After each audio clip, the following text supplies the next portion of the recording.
Eu queria começar falando, né, do tema principal, que é desigualdade de gênero na mídia, que é o tema também da campanha que a Antônia ajudou a criar, e começar falando disso a partir do próprio quintal, que é a Folha. Eu fiz um levantamento sobre o número de colunistas do jornal, e a Folha tem 90 colunistas homens e 34 colunistas mulheres, tanto no papel como no site.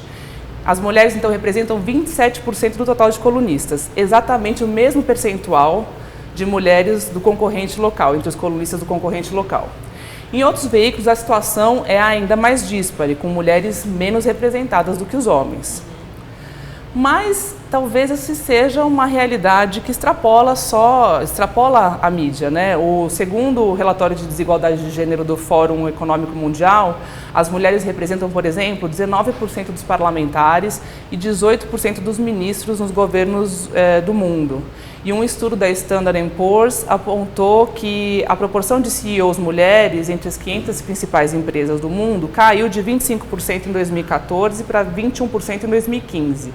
Ou seja, nesse cenário, a mídia parece espelhar uma realidade que está em outros setores e apresenta um cenário até que nem é dos mais desfavoráveis para mulheres se comparados com o mundo político e o mundo corporativo, por exemplo. O que isso quer dizer? Quer dizer, ainda é muito subrepresentado, isso pode ser mudado, como isso pode ser mudado? Assim, eu vejo... Você vai ver também dados de, por exemplo, governo, né? Tem 48% do serviço público é feito por mulheres, mas só 10% ocupam cargos de liderança. Então, assim, mesmo nas redações, né? Se você for circular por aqui, você vai ver, tem mulher pra caramba, mas inclusive nos cargos de chefia das edições, né? Das editorias, né? Como vocês chamam. Mas a questão do colunismo, do livre pensamento, da voz, né, independente... a mulher é subrepresentada. Foi essa a questão que a gente levantou no Agora Que São Elas, que foi uma ocupação de mulheres, né, de vozes femininas e vozes variadas, o que é uma questão importante também, porque quando se você abre esses 27% e você vai procurar mulheres negras, aí você vai para um percentual muito mais baixo, né? Assim, então isso foi uma questão que a gente também quis trabalhar assim, naquela semana, né? Pluralizar essas vozes femininas e trazer as questões femininas, que eram questões que estavam nas ruas sendo discutidas. Então, assim, para além de uma proposta de como mudar naquela ocupação específica, tinha um sentido também de amplificar o que estava sendo dito nas ruas e fazer com que, enfim, o Brasil ouvisse, né? Pegando a Folha, que é um jornal nacional, que foi onde a gente centrou mais o trabalho. Mas, assim, como mudar é uma coisa que a gente se pergunta no nosso grupo, assim, como é que... Aí é uma discussão, aí é Brasil, né? Aí a gente vai para discutir uma série de coisas, porque a diferença de gênero no mundo, ela se torna desigualdade. E esses dados revelam isso, né? O que você acha que é o reflexo disso, Pundé? O fato de ter uma quantidade tão maior de homens, de vozes masculinas na mídia em relação às femininas? Eu acho que isso é um fato, né? Isso tem a ver, me parece, com um certo histórico de que nos últimos anos a entrada de mulher no mercado de trabalho é uma coisa que vem acontecendo de forma mais lenta.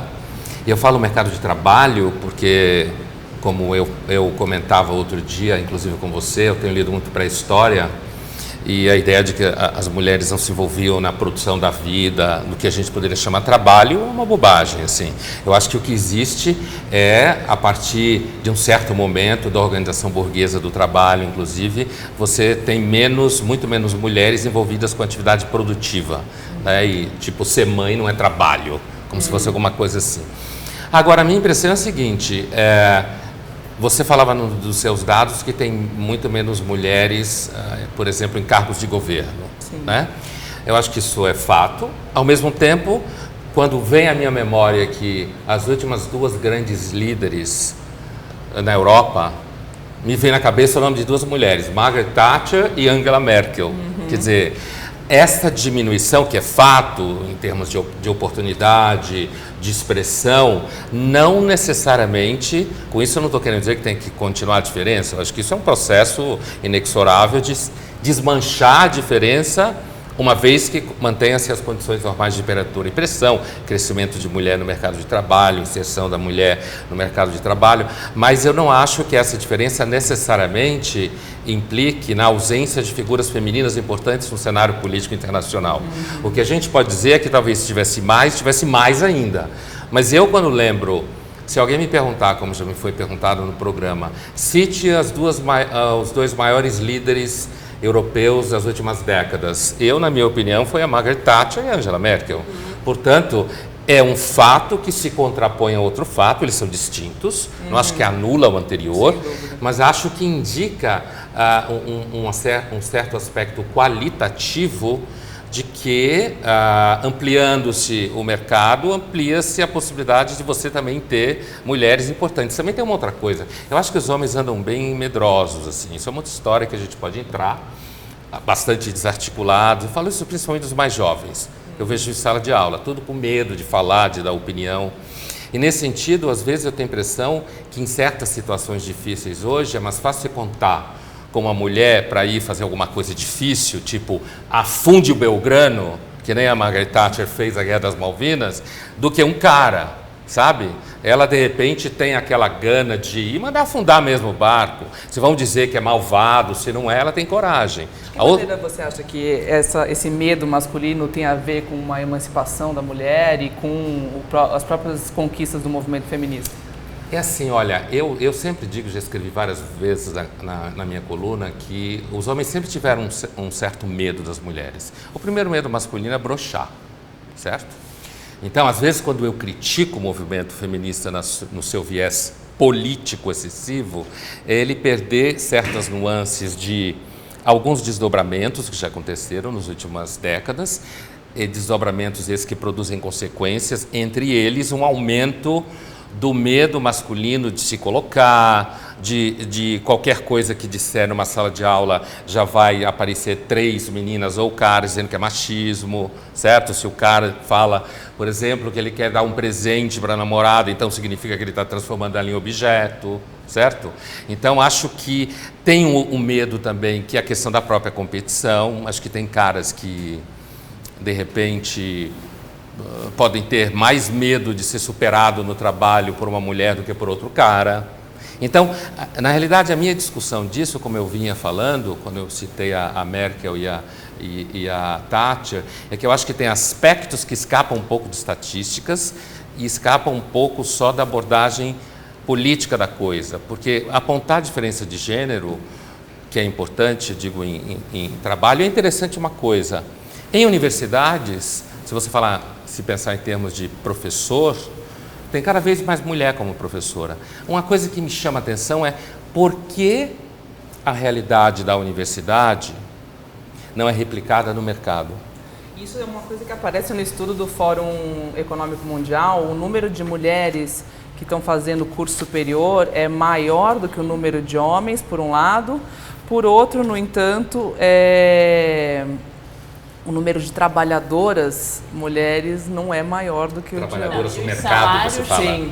E os salários também, as mulheres às vezes mais qualificação que os homens, sim, ocupando a mesma posição, recebem 30% a menos, né? Sim, isso também é um dado. Também é um dado. Não tem a pelo fonte quê? aqui. Você tem noção?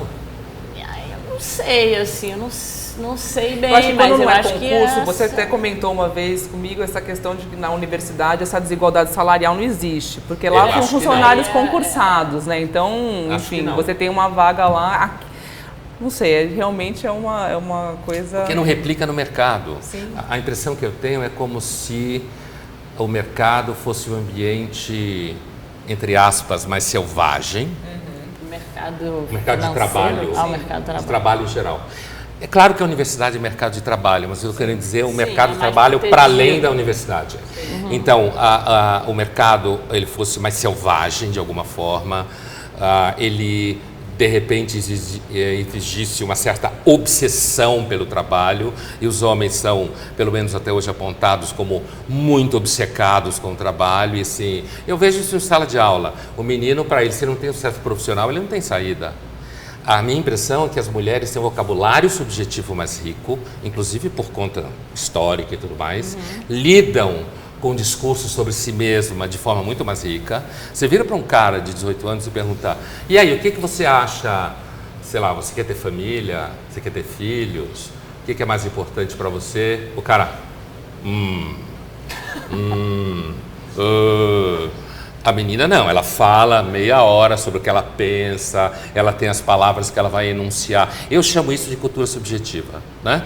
Eu acho que a mulher tem mais repertório de cultura subjetiva, talvez inclusive, não quero entrar em discussões darwinistas, mas talvez inclusive por um motivo de estar durante muito tempo fora de atividades objetivas de mercado, de competição, que isso criou a possibilidade de você prestar atenção e cuidar de coisas e ficar atenta para determinadas coisas que no universo masculino isso não aconteceu. Os caras, ou eles têm sucesso profissional, ou eles não têm nada. Eu escuto as meninas ter sucesso profissional, trabalho, ter filhos. Quer dizer, você tem uma gama de elementos que giram na cabeça como o futuro, enquanto que os caras normalmente trabalhar, ganhar dinheiro. Eu acho que isso tem a ver um pouco com a cultura mesmo, com a estrutura de vida que a gente tem, né? É muito mais comum um sujeito, é como se assim, um cara que vira, tem alguns casos que inclusive eu conheço, vocês devem conhecer, mas é muito raro, um cara virar e dizer assim, não, eu quero viver a minha paternidade. Sabe, eu acho que ainda é difícil imaginar que isso existe. Eu não estou dizendo que isso é bom ou que é ruim, mas acho que é difícil. Isso é bom. Não, eu acho assim, veja, quando eu digo viver a paternidade... Tipo, largar tudo e... Largar tudo. É isso que eu quis dizer, com viver a minha paternidade, porque assim... e tem uma coisa também, assim... A sobrevivência da família for mantida, eu acho que está tudo certo. Só para ela, sobrevivência só para ela, eu quero dizer, de repente, ela vai trabalhar numa empresa, vai fazer carreira, e ele vai ficar em casa e ele não quer trabalhar. Olha, nos países da social-democracia europeia, funciona assim. A licença maternidade, por exemplo, é de 1 ano e ela pode ser dividida, o homem pode tirar a licença e a mulher pode ficar trabalhando. Eu sei, eu não estou nem entrando no mérito, você sabe um pouco o que eu penso dessas coisas, eu não penso muito em termos de ideais sociais, políticos, eu penso muito em cima da empiria. Mas eu tenho uma percepção assim, é o seguinte, quando eu discuto esses temas, talvez por eu ter uma cultura familiar histórica, eu acho engraçado, por exemplo, quando tem homens agora que gostam de ficar noticiando para todo mundo no Facebook que ajuda a mulher a tomar conta dos filhos. O verbo já é horroroso, né? Sabe? Inclusive é uma coisa que as feministas meio que abominam, o homem que ajuda. O homem que ajuda é horrível. Mas é muito comum, é o cara que gosta de bancar a ideia de que ele é legal. A ideia de que ajuda é horrorosa, né? Porque você não ajuda, você participa, você tem responsabilidade, você divide a responsabilidade. Ajuda eu não preciso de ajuda. Ajuda é babá, a gente paga pela ajuda. Mas o cara, muitas vezes os caras hoje... Isso é uma reconfiguração dos papéis, né? Os caras também, não necessariamente no Facebook ou onde for, mas assim, existe um novo engajamento, né, com a questão da maternidade, da paternidade, de estar próximo, de viver essa experiência, até para ampliar esse repertório e também acho que diante de toda essa, que é, enfim, é um processo histórico, o feminismo, ninguém começou nada ontem, né? Então, assim, tem um pensamento sobre isso e tem uma consciência cada vez maior de que é uma responsabilidade dividida e o sujeito tem que entrar ali não só pagando, né? Que às vezes também as mulheres pagam mais e, enfim, isso aí é uma questão que cada casal vai resolver da sua forma. Mais envolvimento financeiro. Eu tenho a impressão... Eu não conheço ninguém que tenha...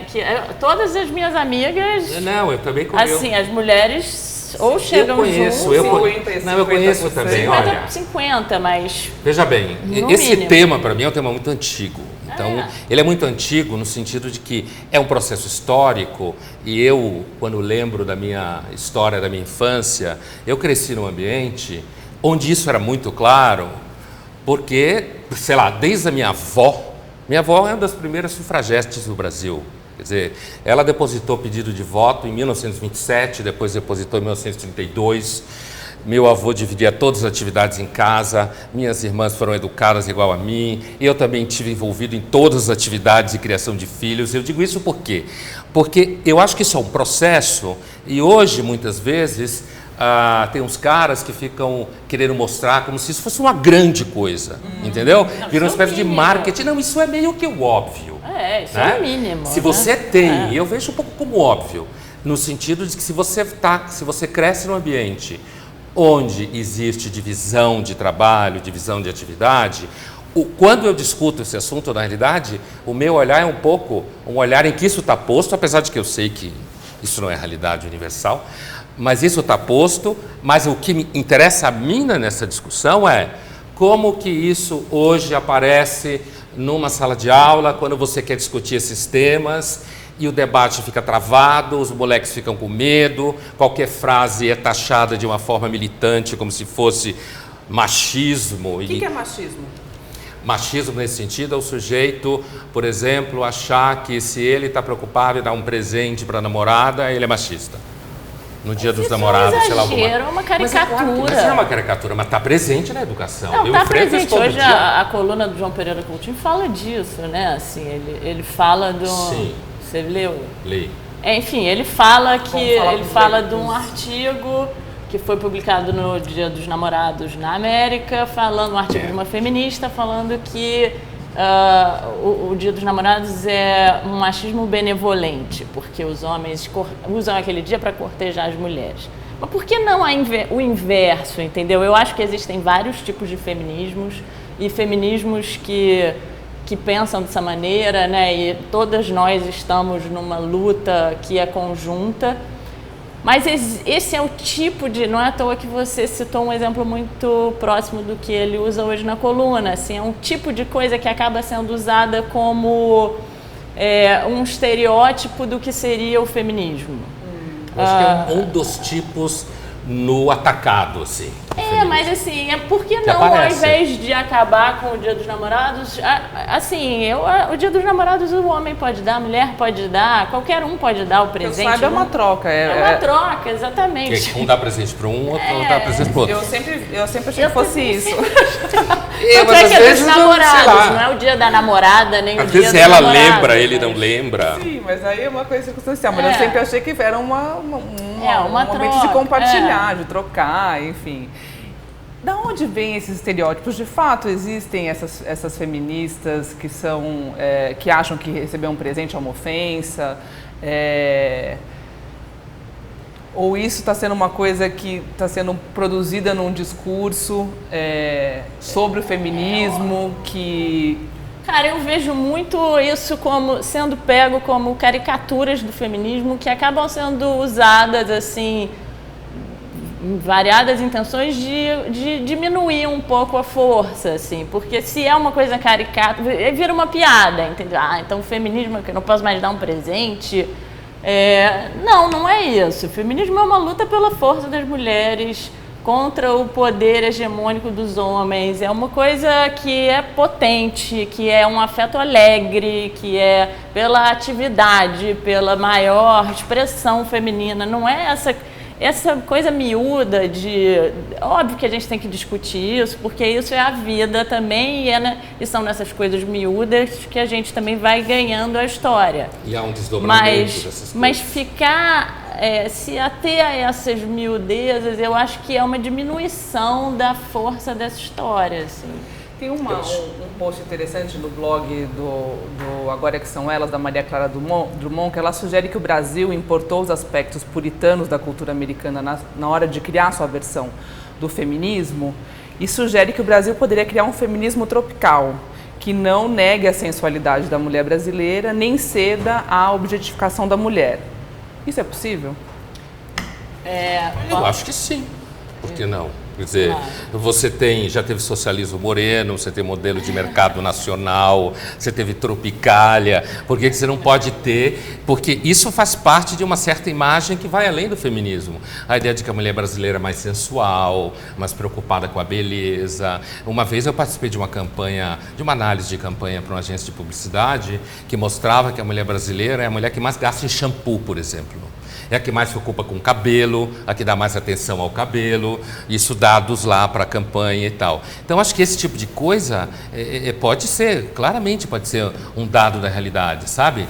Agora, eu queria voltar à tua pergunta anterior, porque eu acho que assim, o debate público, ele é marcado por frases de efeito, o leitor é efêmero, ou quem está ouvindo é efêmero, no sentido do jornalismo, de que ouve agora, vê um pedaço depois. Então, isso às vezes serve, seja para trabalhar frases específicas, serve para um pouco o modelo assembleia, onde você não consegue aprofundar nenhuma discussão, porque é o modelo assembleia.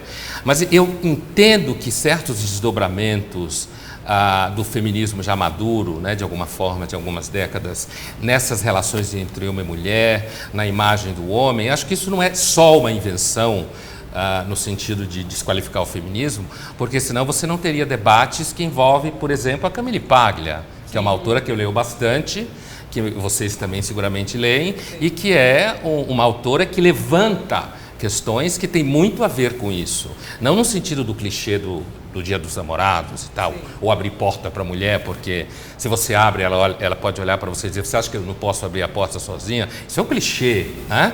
Mas que existem certas questões, como eu dizia antes, um certo reorganização de papéis. Eu acho que reorganização de papéis não acho que a gente tenha controle dessas reorganizações, não acho que esses papéis sejam unicamente definidos por homem e mulher, no caso da dia de macho e fêmea. Então, o processo não é tão assim de engenharia, mexe para cá, dá esse resultado, mexe para lá, dá aquele.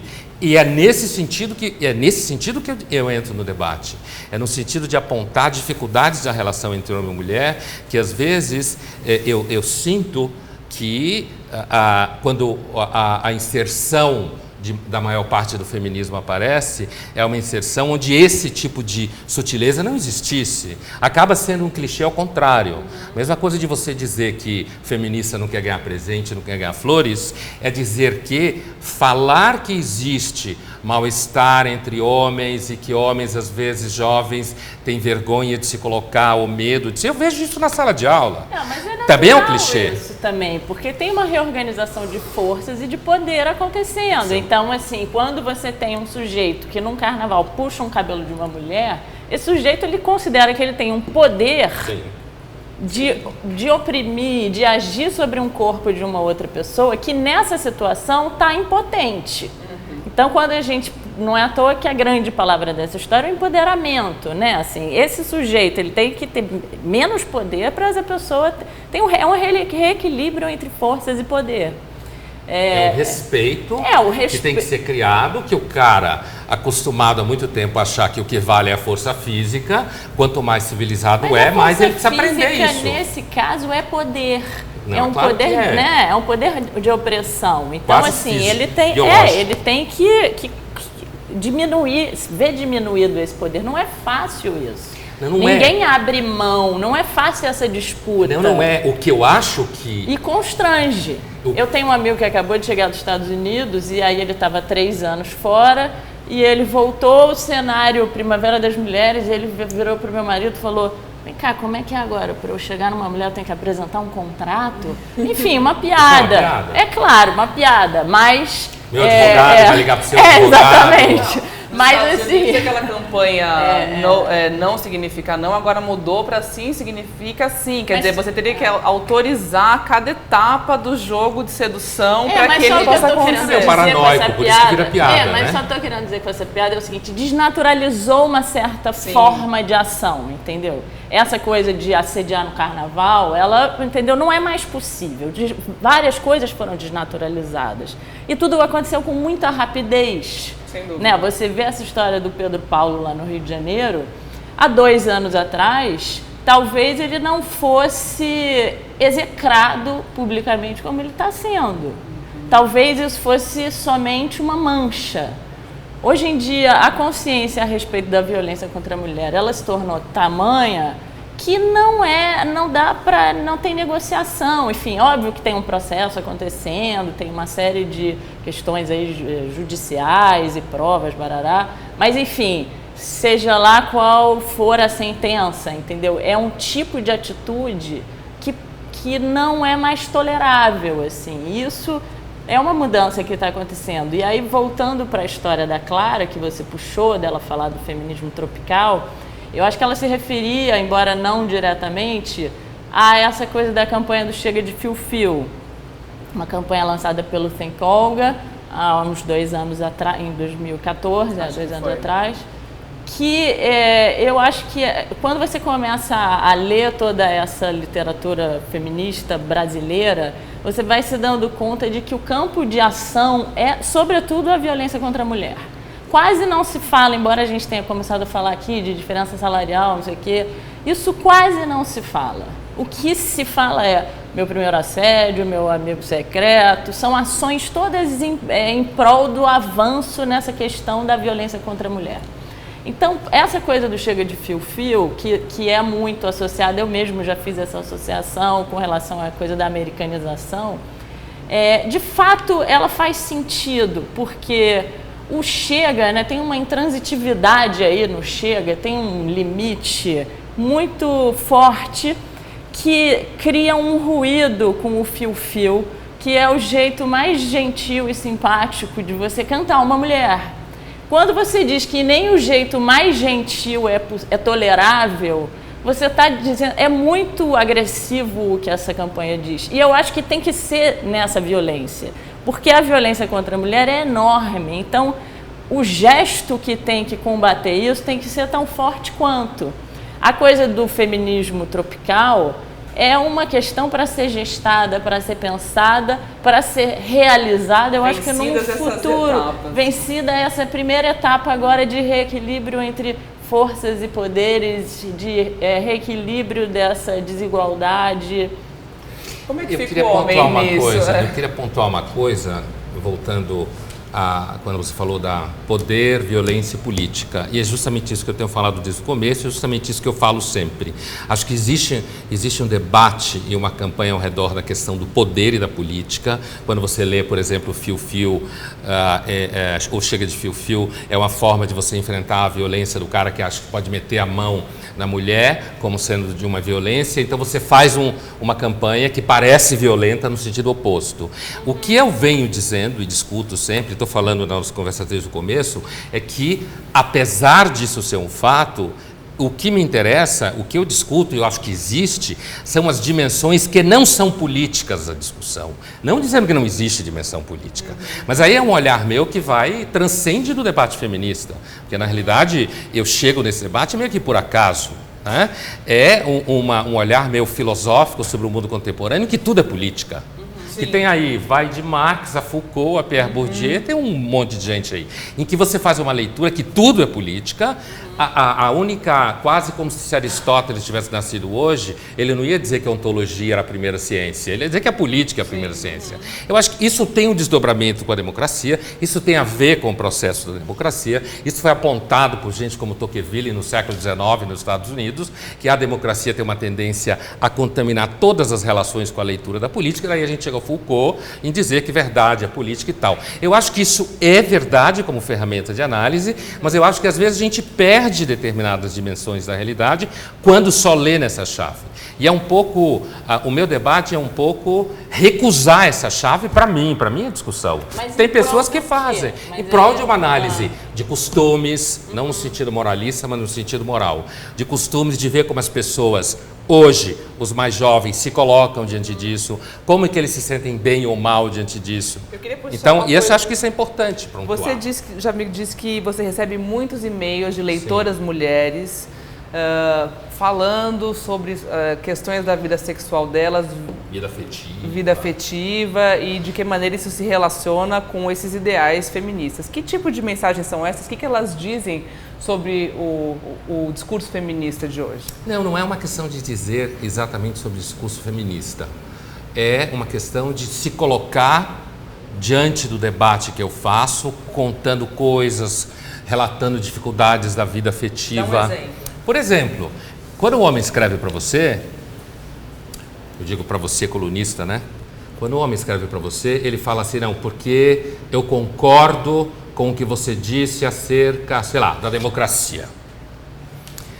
Uma leitora, normalmente, quando escreve para você, pelo menos para mim acontece muito isso, ela vai discutir a democracia, por exemplo, mas ela começa, o meu filho, então, está na faculdade X, e aí o professor falou com ele isso, então a abordagem já é diferente. Se essa abordagem tem matriz biológica, se não tem, se é cultural ou não é, não me interessa. Inclusive porque para fazer essa diferença, a gente vai precisar de uns 500 anos, para dizer com certeza a fronteira entre uma coisa e outra. Então, uma leitora pode escrever para mim e dizer assim, não, porque eu tenho dificuldade no casamento tal, ou meu marido está ganhando menos do que eu, estou te dando exemplo para vocês. Meu marido está ganhando menos do que eu, isso é insuportável, porque ele fica em casa andando de um lado para o outro, ele não sabe o que fazer, eu estou com medo de começar a perder o respeito por ele, porque então ele não está conseguindo lidar com o fato de que a vida profissional dele não deu certo. Isso é fato, isso acontece muitas vezes. E eu acho que isso merece a atenção do debate público. Eu acho que isso, dentro do bojo do processo das sufragetes até hoje, eu estou falando disso porque esse é o pauta da conversa. Eu acho que transcende isso. Mas se a gente ficar nessa pauta das sufragetes até o feminismo hoje, isso faz parte da discussão desse rearranjo de papéis, da reconfiguração, da definição de quem faz o quê, quando, onde, de qual é uma certa personalidade masculina ou feminina associada às expectativas. Então, quando outro exemplo que eu estou lembrando aqui de cabeça, além dessa coisa do perder o respeito, por exemplo, é dizer, então, que o sujeito, desde que ele só trabalha, então ele perde o interesse por tudo, porque ele fica obcecado, enquanto que ela consegue trabalhar numa coisa e se interessar por outra coisa, aquela história da maior amplitude que eu me referia antes. Então, eu sei que a forma como eu discuto as coisas, não só eu, mas a forma como eu discuto as coisas, pode ser sim apreendida por muitas mulheres numa chave que eu me sinto compreendido, certo? Em que eu estou muito longe de qualquer discussão sobre mulher não poder isso, não poder aquilo, ou seja, sabe? Eu estou muito longe dessa semântica, porque existe uma militância semântica, inclusive. Mas você gosta de provocar esse meio, Mas né? eu gosto, esse é o trabalho do colunista, né? Levantar a temperatura do jornal, né?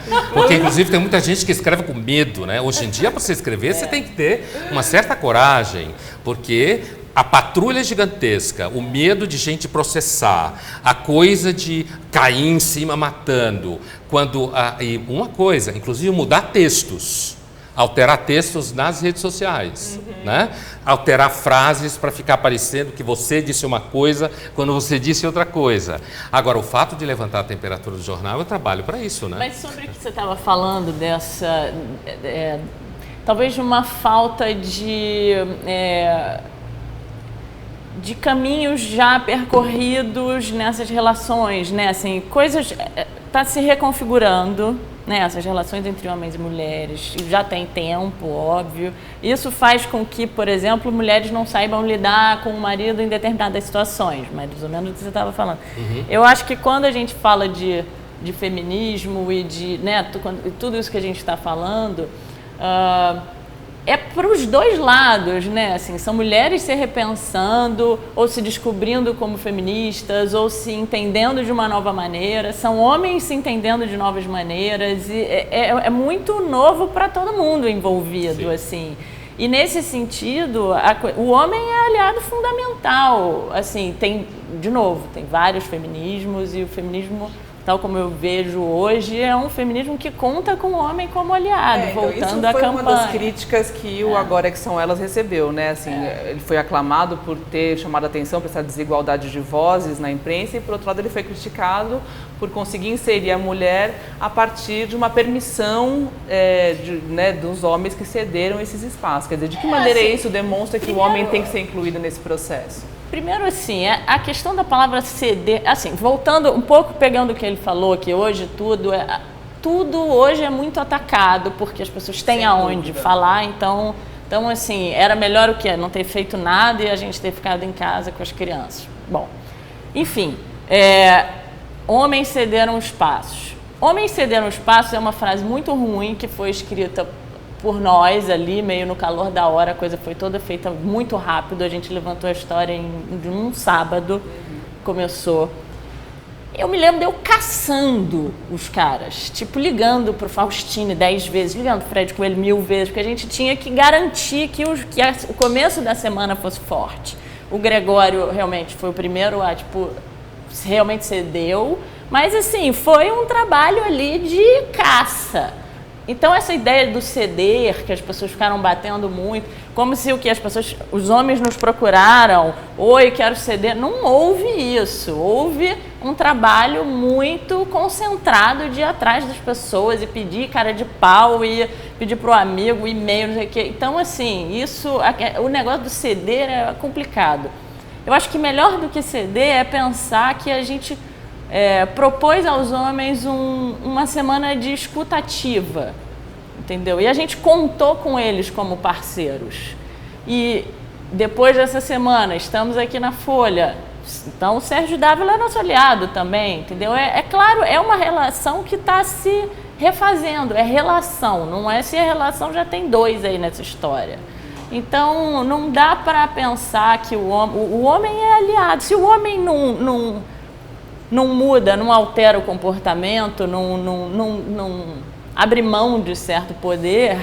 Ele vai ficar com medo, que meus alunos responder? Não meus alunos, como muitos, né? Não são só meus alunos.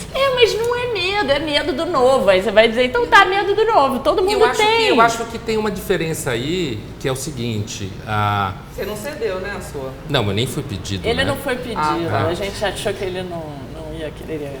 Não, mentira, não foi isso. Sei. É porque como foi tudo muito rápido. Eu fiquei sabendo ao longo da semana, acho que por causa o Caligari cedeu, não? O Caligari foi um dos primeiros também que eu mandei então, e-mail, cara de pau, e ele eu fiquei sabendo pelo Caligaris, pela campanha, né? Ele entrou. Mas assim, ele de fato, não era meu foco. Mas se alguém me ligasse, eu cedia. Para mim não tinha nenhum problema. Porque foi, assim, a gente acabou procurando... Apesar da palavra ser ruim. Aqui. Mas veja, eu acho que isso daí tem uma guerra semântica também, né? Claro. Uma guerra semântica, e a guerra semântica é assim... Quando a guerra semântica é a favor da nossa causa, ela é uma batalha semântica. Se ela é contra a nossa causa, ela também é desqualificada. Sim. É a mesma coisa que acontece quando eu digo assim, retomando uma coisa que eu falei antes, quando eu me referia a um dos temas dessa coisa da dificuldade das relações e tal. Um tema, por exemplo... as mulheres têm uma expectativa de que os homens saibam lidar e falar das relações, tenham um vocabulário subjetivo e tal. A maior parte dos homens não tem esse vocabulário, seja por que cultura for ou seja o que for, e tem aquelas piadas de que o homem não discute a relação, certo? E aí, portanto, vem a história de que se a mulher tem uma expectativa de que o homem seja semelhante a ela, homens e mulheres são diferentes em algumas coisas, semelhantes em outras, então a expectativa de que o homem tenha vocabulário subjetivo, lide com questões da mesma forma que a mulher lida no relacionamento, não dá necessariamente certo sempre. Por quê? Porque... seja por educação, seja lá o que for, tem diferença. Então as mulheres sempre gostaram mais de falar de si mesmas, de falar da relação, de pensar, dar nomes. E os caras sempre foram um pouco menos fluentes nesse tipo de semântica, certo? Subjetiva. Então, às vezes, se a mulher tem uma expectativa de que o sujeito chegue lá perto nesse lugar, ela pode ficar com a expectativa, a Paglia fala isso, por exemplo, ela pode ficar com a expectativa perdida, porque ela quer que o sujeito seja igual, ele não é. Então, o que eu tento... Diga. Não, eu queria depois que a Antônia comentasse um pouco isso, essa expectativa. A mulher tem essa expectativa? Não, eu não tenho nenhuma. Eu acho, aí vou falar pessoalmente, assim, acho que, primeiro, né, culturalmente a gente já tem essa ideia de que a mulher gosta de fazer DR, o homem não gosta, não sei o quê. Então eu também, DR, o termo até, enfim. Aqui também se fala isso. A TDR se fala. que eu acho assim, pessoalmente acho meio equivocado, porque também você ficar exigindo que a pessoa dê alguma coisa que ela não consegue dar, ou que ela não... Enfim, acho isso sempre murro em ponta de faca, assim. Por outro lado, sei lá, minha experiência pessoal, eu não gosto de fazer DR, meu marido adora. Então também, assim... Eu sei que tem casos, esses, tem exceções. Tem do tipo, exceções. os homens normalmente são mais altos do que as mulheres, mas tem mulher mais alta do que homens. Né? Escuta, gente, infelizmente o nosso tempo praticamente acabou, só queria... Não. É verdade. Queria fazer uma pergunta rápida para cada um dos dois e peço uma resposta rápida. Isso vai ser difícil. O Pondé já escreveu algumas colunas, já falou em algumas entrevistas e eu quero perguntar para ele aqui por que as feministas não entendem de mulher, que é algo que você diz, e perguntar para a Antônia por que as feministas não gostam do Pondé. Ou acham que o Pondé que não entende de mulher. Eu primeiro acho o seguinte, quando a gente começa a falar mulheres e tal, é sempre difícil porque são exceções, mulheres, né? É um grupo tão variado, então é complicado falar de um grupo tão vasto dessa forma, mas a gente acaba incorrendo em generalismos porque temos que escrever, então vamos nessa.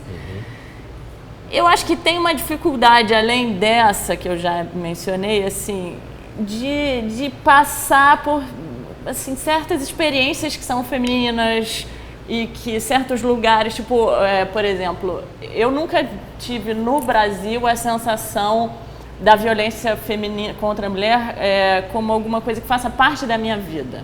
Mas quando eu fui para a Índia, eu fiquei lá 40 dias, eu era assim, a estrangeira lá é abaixo do nada. Então você é altamente, é horrível, é muito violento para uma mulher estar lá. Então hoje eu tenho a possibilidade de sentir como sentem outras mulheres por causa dessa experiência. Então acho que às vezes a gente imagina e tal e passa ao outro, mas nem sempre essa passagem é simples. Então o Pondé escreve, é um grande frasista e tem essa capacidade de elevar a discussão, né? É um cara com um repertório enorme, uma coragem muito grande, fala coisas que às vezes chocam e que são muito violentas às vezes para as feministas, mas acho que tem que ter um certo humor também, né? Tem coisas muito engraçadas que eu discordo absolutamente, mas que você pode tratar como piada. Sim. Né? Claro, pode. Claro. É um modo de recepção. É um modo de recepção, assim, eu acho mais agradável do que tratar como uma agressão. E por que as feministas não entendem? Então, vou te dizer. Primeiro, dizer o seguinte, a questão da violência contra a mulher, eu já falei disso, na coluna eu não trato muito disso, porque inclusive tem um monte de gente que fala disso, mas eu, quando tive a oportunidade de discutir isso no Jornal da Cultura, por exemplo, na televisão, que às vezes aparece esse tema, para mim isso é muito claro, né? É um absurdo, é bom que tenha leis contra isso. Quer dizer, isso para mim, enquanto intelectual público, é muito óbvio. Então, toda vez que eu sou chamado a falar disso pontualmente, eu deixo muito claro isso daí. Agora, não é isso não está no meu menu de elementos que eu quero lidar. E como existe liberdade de expressão, a gente tem que tratar daquilo que nos interessa e interessa a alguns leitores. Eu, de fato, sou frasista. Assim, eu acho que o jornalismo, o colunismo precisa de frases fortes, né?